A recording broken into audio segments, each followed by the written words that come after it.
तो सीएम रेवंत रेड्डी तो हमको बताए कि ऑलरेडी पार्लियामेंट में कांग्रेस के जो लीडर हैं, जो इंट्रोडक्शन ऑफ द बिल के वक़्त जो उन्होंने अपनी अपोजिशन का इजहार किया था, वो जनाब के.सी. वेणुगोपाल थे और उन्होंने उसका जिक्र किया और हमने कहा कि हाँ, हमने सुना उस बात को, मगर हम उनको बताए क्लॉज बाय क्लॉज कैसे वो गलत रहेगा।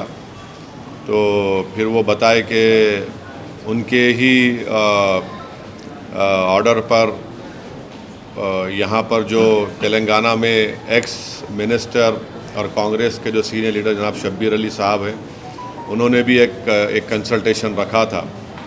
तो उन्होंने बोले कि हम पूरा इसको और पढ़ेंगे और उनकी पार्टी की जो सेंट्रल लीडरशिप है उनसे भी बात करके ये तमाम आपके कंसर्न्स उन तक हम पहुंचाएंगे।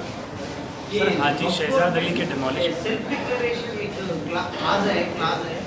उससे वजह से मिसयूज हो रहा आरोपण है, उसके बारे में आपका पॉलिसी? तो देखिए, आपको गलत इन्फॉर्मेशन है। वो है 1995 का एक्ट में, भाई वो फ़ोन बंद करो या प्रेस कॉन्फ्रेंस ख़त्म कर दो यार। 1995 के एक्ट में सेक्शन 40 है सीओ को, जो सीओ के पावर्स है वो हिंदू एंडोमेंट बोर्ड के कमिश्नर को भी पावर्स है और कोई भी जाकर ऐसा नहीं बोल सकता कि वक्फ है। अगर ख़बरस्तान दिखा, अगर मस्जिद दिखी, दरगाह दिखी, तो वो तो गवर्नमेंट प्रॉपर्टी नहीं हो सकती ना प्राइवेट प्रॉपर्टी हो सकती। तो वो पावर सीओ को थे। हमारा डिमांड ये है नरेंद्र मोदी सरकार से कि सेक्शन 40 में लास्ट 10 इयर्स में इनको पावर में है ना, वो सेक्शन 40 का अगर एब्यूज़ हुआ है उसके आप हमको एग्जाम्पल्स दो, या फिर अगर कोई कोर्ट का फैसला है जो सेक्शन 40 के खिलाफ बोले, चाहे सुप्रीम कोर्ट का हो, हाई कोर्ट का हो या वक्फ ट्रिब्यूनल का हो, वो बताओ हमको। आपके लिए कोई डेटा है क्या?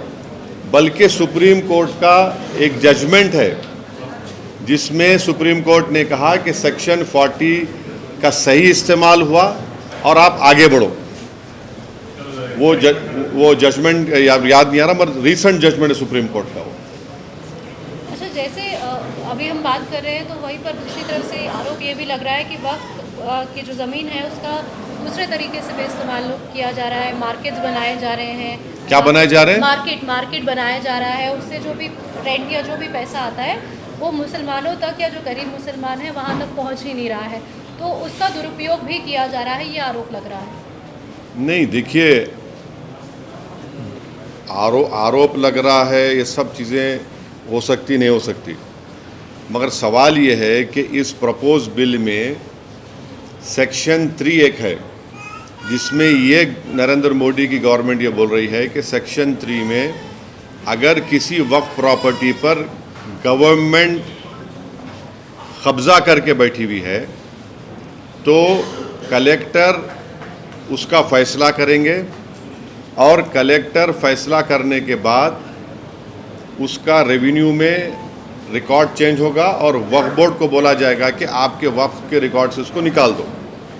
तो सेक्शन 3(r)(c)(1) कुछ है। तो पहले तो यह है कि कलेक्टर अपने ही केस में जज नहीं हो सकता, ये प्रिंसिपल्स ऑफ नेचुरल जस्टिस के खिलाफ है। आप कलेक्टर को बोल रहे हैं कि तुम अपना ही फैसले का जज बन जाओ, और मैं आपको बोल रहा हूँ कि सच्चर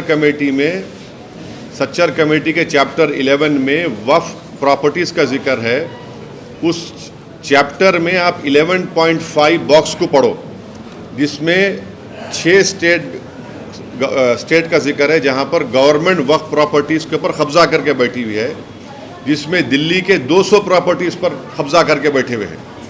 तो अब ये सेक्शन अगर रहेगा तो इसकी वजह से कोई भी कलेक्टर ये बोल देगा कि गवर्नमेंट प्रॉपर्टी है, और कौन सा कलेक्टर गवर्नमेंट के खिलाफ फैसला देगा? बताओ आप, कौन सा कलेक्टर देगा? और तीसरी बात यह है कि सुप्रीम कोर्ट के कई जजमेंट्स है जहां पर सुप्रीम कोर्ट ने कहा कि कलेक्टर और रेवेन्यू किसी को टाइटल बेस्टो नहीं कर सकते। तो अब रेंट का आप बोल रहे ना, यकीनन रेंट बढ़ना चाहिए। तो सच्चर कमेटी में एक रिकमेंडेशन था कि पब्लिक प्रेमिसेस एविक्शन एक्ट वक्फ पे लागू करो, वक्फ बोर्ड पे। आप लागू नहीं कर रहे हैं, आप लागू कर दो ना भाई, उसको दे दो आप। और इसी आपके सवाल से रिलेटेड एक बात है कि जैसा हिंदू एंडोमेंट बोर्ड को समरी इविक्शन पावर्स है, कमिश्नर ऑफ एंडोमेंट को, असिस्टेंट कमिश्नर को, वो स्टेट वक्फ बोर्ड को नहीं है। आप समरी इविक्शन पावर्स दो हमारे को, ताकि एनक्रोचमेंट निकाल सकें, ताकि जो किराया नहीं दे सका उन पे एक्शन ले सकें, या कम किराया दे रहा है। अच्छा, आप किराया नहीं देने की आप बात कर रहे हैं। मेरी एक स्पीच है 2013 की पार्लियामेंट में, जब ये 2013 का बिल आया। आपको मालूम कलकत्ता में एक प्रॉपर्टी है जिसमें कॉन्स्टिट्यूशनल हेड रहते, उन्होंने महीने को किराया क्या देते घर का, 150 रुपये। प्राइवेट छोड़ो आप, उन्होंने कॉन्स्टिट्यूशनल हेड है, 150 रुपये किराया देते उन्होंने। अब 150 रुपये, इतना बड़ा घर में रहे कलकत्ता में, 150 रुपये किराया कोई है क्या, बोलो आप? इसका जिम्मेदार कौन है? नहीं, एक ये भी आ रहा है कि मस्जिद हो या कब्रिस्तान हो, उनको भी तोड़कर जो है मार्केट या कमर्शियल पर्पस के लिए इस्तेमाल किया जा रहा है, और वो कमर्शियल नहीं, ये तो आप गलत बोल रहे हैं। ये तो सेक्शन 3 में government, Modi government Waqf by user को ख़त्म करना चाह रही है। अब वक्फ बाय यूज़र का मतलब क्या है?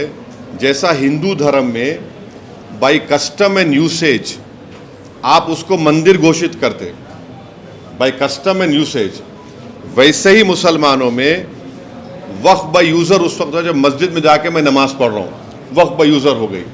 दरगाह में जाकर कोई जा रहा है, वो वक्फ बाय यूज़र हो गया।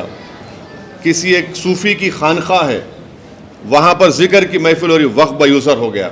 ख़बरस्तान है, वो वक्फ बाय यूज़र है, वो एक्ट है, सेक्शन 95 में एक्ट है। Modi government Waqf by user को निकालना चाह रही है। क्यों निकालना चाह रहे हैं भाई वक्फ बाय यूज़र को आप?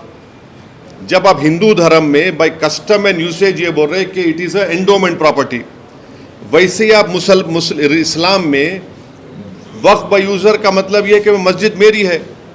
आप वो इसलिए निकालना चाह रहे ताकि कल जितने यतीम खाने हैं, ऑर्फनेज है, क़ब्रिस्तान है, मस्जिद है, दरगाह के तहत जो ज़मीनें हैं, उन सब को आप बोलेंगे वक्फ बाय यूज़र नहीं है, ये वक्फ प्रॉपर्टी नहीं है, इसलिए हम उसका गवर्नमेंट प्रॉपर्टी बोल के कब्जा कर लेंगे।